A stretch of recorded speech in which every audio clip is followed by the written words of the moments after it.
In order to have the river system that we know today and all of its benefits, we have to include the dams. And the benefit of the dams that impacts all of us is our clean, renewable hydropower. The energy we all use in our homes comes from the dams on these rivers. Hydropower was one of the original reasons that President Roosevelt wanted to install the dams. There are 4 dams on the main stem of the Lower Columbia from McNary to Bonneville, and 5 on the Lower Snake from Hell's Canyon Dam to Ice Harbor Dam.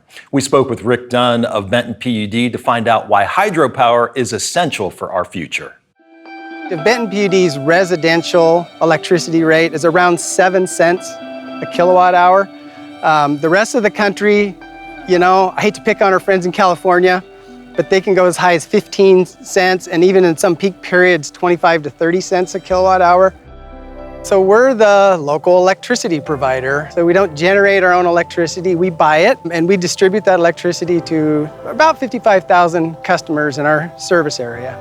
We are one of 135 preference customers of the Bonneville Power Administration. They're a federal marketing agency that actually markets the output of the federal Columbia River power system, which includes all the dams and the hydroelectricity associated with the dams. Bonneville Hydro represents 75 to 80% of our customers' annual usage. At a dam, really, the water has 2 choices. It can go over a spillway, which is a lot of times what people see when they're driving along the road, right? Or underneath the water, there are large pipes that carry the water into the actual structure of the dam. And inside there are turbines with blades on them. And as the water falls through the blades, it spins the shaft of a generator. And so by converting the mechanical motion of water and then the turbine spinning in an electric generator, you make electricity on the output of that.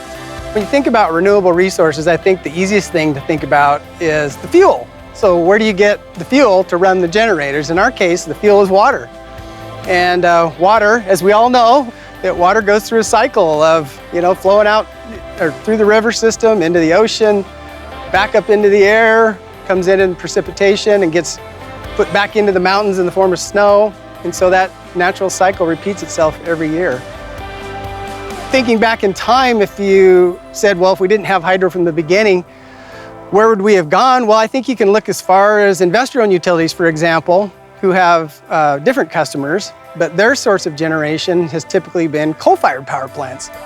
I always say we're way ahead of the clean energy curve. And so we can't take hydro for granted. The problem with wind and solar is, everybody always says this, the sun doesn't shine all the time and the wind doesn't blow all the time. So you gotta have a resource that can back that up. And hydro is really uniquely positioned to do that. Washington State passed the Clean Energy Transformation Act with an aspirational goal of 100% clean by 2045. Hydro is 2/3 of the annual energy that's consumed by customers in the greater Northwest. But if you contrast the Northwest with the rest of the country, they're very jealous of where we're at. Without hydro, 100% clean would be nearly impossible in the time frame that we're talking about. I'm Mike Gonzalez with Franklin PUD. I want to invite you to follow our brand new social media sites. On our sites, you'll find the latest Franklin PUD news, updates on power outages, and ways to save you money. Yeah, it's taken us a few years to get on board this social media thing, but we're here.